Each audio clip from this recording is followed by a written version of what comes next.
Halo semuanya, kembali lagi bersama saya di channel Imanime Celebes, sebuah channel yang akan membahas tentang semua hal unik yang ada di Sulawesi dan masih banyak lagi. Di video kali ini, kita mau membahas tentang 30 keunikan Kabupaten Wajo di Sulawesi Selatan. Kira-kira seunik apakah daerah yang satu ini? Sebelum lanjut, jangan lupa untuk like dan subscribe channel ini terlebih dahulu. Oke, kalau sudah langsung saja, mari kita memasuki pembahasan. Yang pertama, luas dan batasan wilayah. Kabupaten Wajo adalah kabupaten yang beribu kota di Sengkang, memiliki jarak 242 km dari ibu kota Makassar. Luas Kabupaten Wajo mencapai 2.506 km persegi, atau sekitar 4% dari keseluruhan wilayah Sulawesi Selatan. Kabupaten Wajo berbatasan dengan Luwu dan Sidrap di sebelah utara. Di sebelah timur berbatasan dengan Teluk Bone. Di bagian selatan berbatasan dengan Bone dan Sopeng. Serta di sebelah barat berbatasan dengan Kabupaten Sidrap. Yang kedua, arti kata Wajo. Kata Wajo sendiri artinya bayangan atau bayang-bayang. Dalam bahasa Bugis, kata Wajo diambil dari kata pohon bajo. Sedangkan untuk julukan, Wajo sendiri dijuluki Bumi La Madukeleng.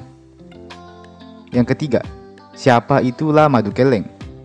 La Madukeleng adalah seorang petualang Bugis yang pernah menjabat sebagai Raja Wajo pada abad ke-18 silam. Beliau ini juga dianggap sebagai pahlawan nasional Republik Indonesia pada tahun 1998 silam.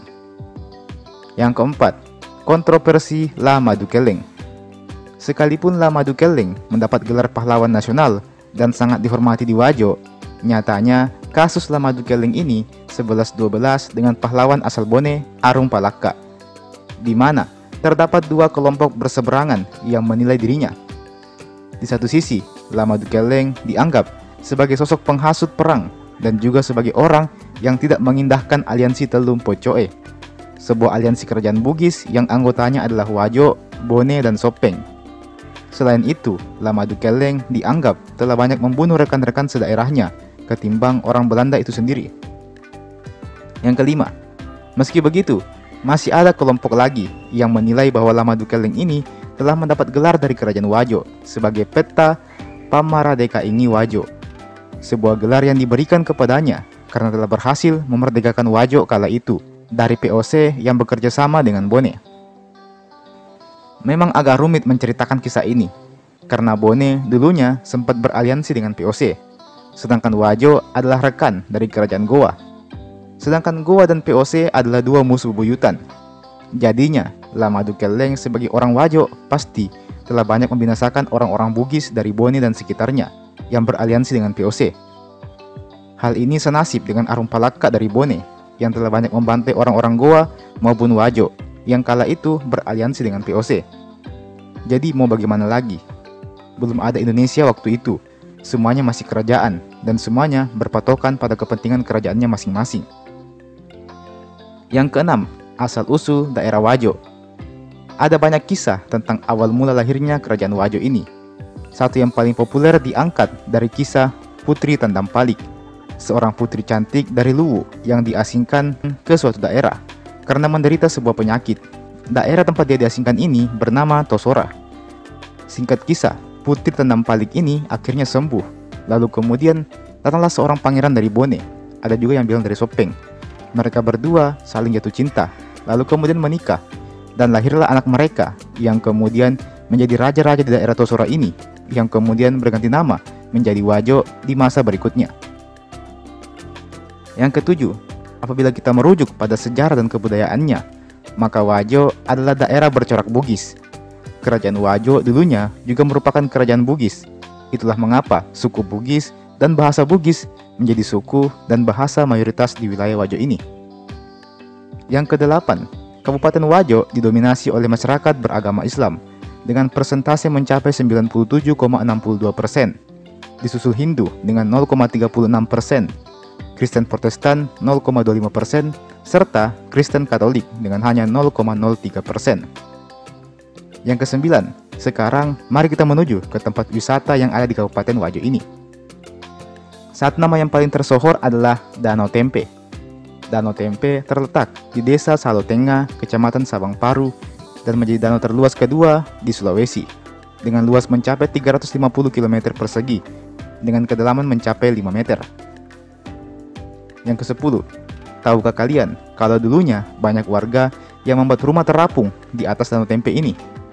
Mereka dulunya tinggal di atas Danau Tempe ini, dan jujur saja, ini menjadi keunikan tersendiri. Sayangnya, dan memang sudah sepantasnya, ketika peradaban sudah mulai maju, satu persatu warga tadi memilih untuk pindah dan tinggal di darat saja.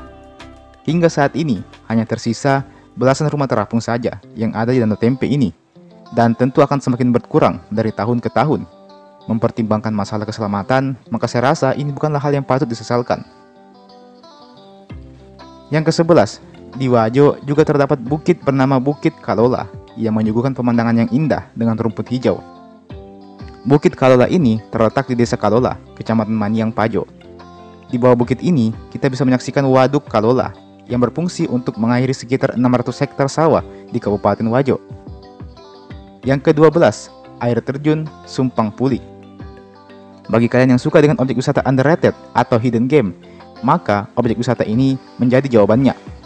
Objek wisata ini belum begitu dikenal dan termasuk masih tersembunyi lah.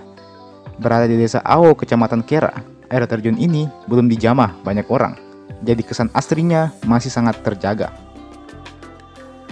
Yang ke-13, situs sejarah Tosora. Situs Tosora merupakan situs bersejarah, di mana di tempat ini banyak ditemukan bukti-bukti sejarah peninggalan Kerajaan Wajo. Puing-puing reruntuhan, sisa-sisa bangunan seperti masjid tua, benteng, dan bekas pelabuhan semua ada di sini. Namun memang beberapa peninggalan itu semakin banyak yang telah hancur dan rusak karena faktor usia dan ulah jahil manusia. Yang ke-14, Rumah Adat Atakae. Satu lagi destinasi wisata budaya dan sejarah untuk kita semua. Rumah Adat Atakae merupakan kawasan rumah adat yang ada di Kelurahan Atakae, Kecamatan Tempe. Kawasan ini dibangun sekitar tahun 1990-an silam, dengan terdapat berbagai macam rumah adat dari berbagai macam kecamatan yang ada di Wajo. Satu yang menjadi center point-nya adalah rumah adat Sauraja Tenri Bali, yang memiliki 1001 tiang, yang masing-masing tiangnya memiliki berat mencapai 2 ton. Buat kalian yang mau belajar soal budaya atau sekedar foto-foto juga bisa berkunjung ke sini. Yang ke-15, Museum Sauraja Malangga. Kalau kalian belum puas dengan beberapa wisata sejarah tadi, maka datanglah ke Museum Sauraja Malangga ini. Museum ini dulunya bernama Museum Sengkang, dan dulunya museum ini merupakan kediaman dari Raja-Raja Wajo. Di dalam museum ini, kita bisa menyumpai berbagai koleksi dari peninggalan Kerajaan Wajo, seperti naskah-naskah kuno, keramik, foto-foto jadul, dan benda pusaka peninggalan raja. By the way, Sauraja Malangga ini diambil dari nama Raja Wajo, yaitu Malangga. Yang ke-16, Sutra. Wajo dikenal sebagai salah satu penghasil sutra terbaik di Sulawesi Selatan. Kita bisa berkunjung ke perkampungan Sutra Pakanna. Di tempat ini, kita bisa melihat pembudidayaan ulat sutra juga. Kita bisa belajar bagaimana menjadikan ulat sutra ini menjadi benang sutra, yang kemudian dirajut hingga menjadi kain. Tak heran kalau Sengkang selaku ibu kota Kabupaten Wajo ini mendapat julukan Kota Sutra. Kain sutra dari Wajo ini tidak hanya terkenal di Indonesia saja, tetapi juga dikenal sampai ke luar negeri. Yang ke-17, Masjid Darussalam Belawa. Masjid Darussalam Belawa adalah masjid ikonik di Kabupaten Wajo. Arsitektur yang megah menjadi ciri khas utama masjid ini. Masjid ini dibangun pada tahun 1947 silam. Masjid ini berlokasi di daerah Lepangeng, tepatnya di Jalan Masjid Menge Belawa. Di masjid ini, kita bisa nyaman beribadah, karena fasilitas yang disuguhkan sangat lengkap. Selain itu, kita juga bisa belajar soal sejarah di masjid ini. Yang ke-18, Alang Kanange. Alang Kanange Rila Tanete adalah situs bersejarah yang ada di Wajo. Jika kalian pernah menonton video-video Ilagaligo seri saya, maka kalian pasti tidak asing dengan nama Iwe Chudai dan Istana La Tanete. Yap, Iwe Chudai adalah istri Sauri Gading. Iwe Chudai memang tinggal di kerajaan kuno bernama Cina atau Pamana. Dan situs inilah yang disinyalir menjadi bekas dari istana Latanete milik Iwe Chudai. Wow, menarik sekali bukan? Nomor 19. Beberapa tempat wisata lain yang bisa kalian kunjungi di Wajo antara lain Makam Puang Masora, merupakan makam dari orang-orang hebat termasuk Raja-Raja Wajo di masa lampau. Situs Gedongye, situs purbakala juga. Makam Pahlawan Nasional Lamadukeleng. Di makam inilah Raja Lamadukeleng dimakamkan. Dan terakhir ada Masjid Agung Ummul Qura. Yang ke-20, daerah Wajo dikenal dengan kuliner ikannya.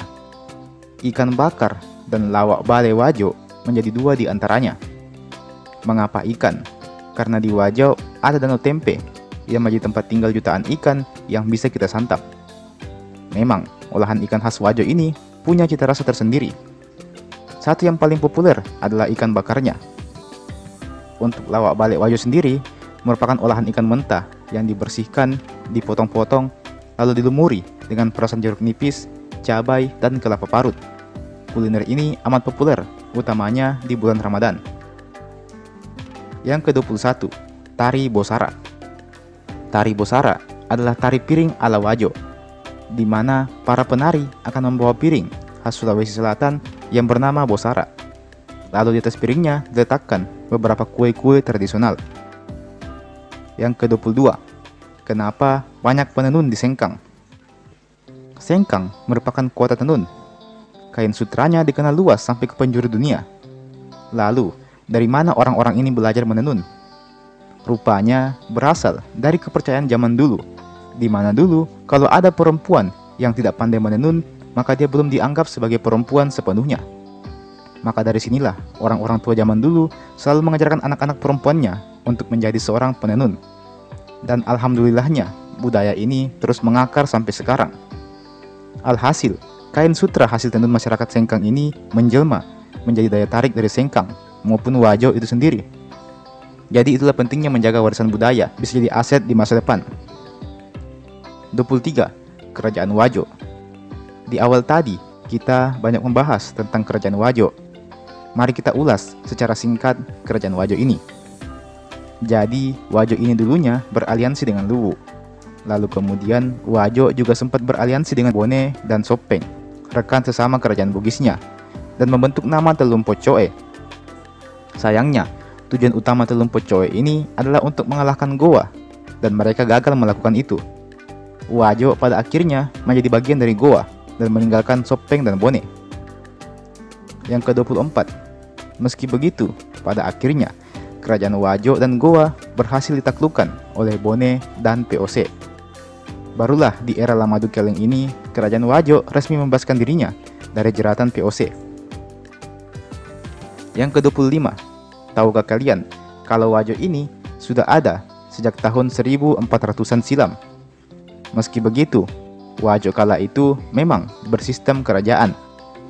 Di tahun 1957, kerajaan Wajo resmi dibubarkan dan Wajo pun beralih menjadi sebuah kabupaten yang kita kenal sampai sekarang ini. 26. Kabupaten Wajo memiliki semboyan sebagai berikut. Wajo to Maradeka to Wajo adekna na Papuang, yang artinya orang-orang Wajo itu merdeka dan hanya adatnya saja yang dipertuan oleh mereka. Dari sini kita bisa mengetahui bahwa Wajo sangat anti dengan penjajahan dan sangat sayang dengan budaya milik mereka. Yang ke-27, arti logo Kabupaten Wajo. Pada logo Kabupaten Wajo terdapat pohon bajo yang bertangkai 3. Hal ini merujuk pada sejarah, di mana Wajo kabarnya terdiri dari 3 bagian, yaitu Maja Uleng atau Benteng Pola, Sabang Paru, Talon Tenreng, dan Takalala Tua. Batang yang lurus ialah gambaran dari cita-cita yang tinggi dan penuh kejujuran. Daun sebanyak 30 lembar melambangkan Dewan Rakyat Wajo yang pertama kali mendirikan Wajo kala itu. Yang ke-28, kita lanjutkan lagi. Pada pita logo tersebut terdapat tulisan sebagaimana semboyan Wajo yang kita sebutkan tadi. Terdapat letter huruf W yang melambangkan kesenian yang ada di Wajo, serta W-nya itu inisial dari Wajo pastinya. Warna merah artinya berani, kuning artinya indah dan mulia, warna putih artinya suci, serta bentuk lambang seperti perisai, yang artinya kesiapan menghadapi apapun yang terjadi di masa depan. Nomor 29. Tahukah kalian kalau Kabupaten Wajo ini terdiri dari 14 kecamatan yang terbagi ke dalam 190 desa atau kelurahan, dengan jumlah penduduk mencapai 479.455 jiwa. Untuk ukuran Sulawesi Selatan, maka jumlah desa ini terbilang cukup banyak. Dan untuk ukuran jumlah penduduknya juga lumayan lah ya. Dan nomor 30, kesimpulan. Wajo memiliki banyak sekali keunikan. Namun, ciri khas utama dari keunikan yang ada di Wajo jelas adalah wisata sejarah, budaya, dan kain sutranya. 3 aspek ini menjadi ciri khas utama yang patut dipertimbangkan sebagai aset besar Wajo di masa depan. Dengan sejarah panjang Kabupaten Wajo maupun Kerajaan Wajo, kita bisa belajar bahwa mau sampai kapanpun budaya itu harus selalu ada dan kita lestarikan. Kalau ada yang buruk dari budaya itu, bisa kita ubah sedikit, asal esensinya tidak dihilangkan. Terima kasih. Dan itulah tadi 30 keunikan Kabupaten Wajo. Daerah mana lagi yang mau kita bahas selanjutnya? Silahkan komen di kolom komentar di bawah. Jangan lupa untuk like dan share ini video. Jangan lupa juga untuk subscribe channel ini. Nyalakan juga loncengnya supaya tidak ketinggalan kalau ada video baru yang saya upload di channel ini. Dan terakhir, saya ucapkan terima kasih banyak sudah menonton sampai habis dan sampai jumpa. Sampai bertemu lagi di video berikutnya.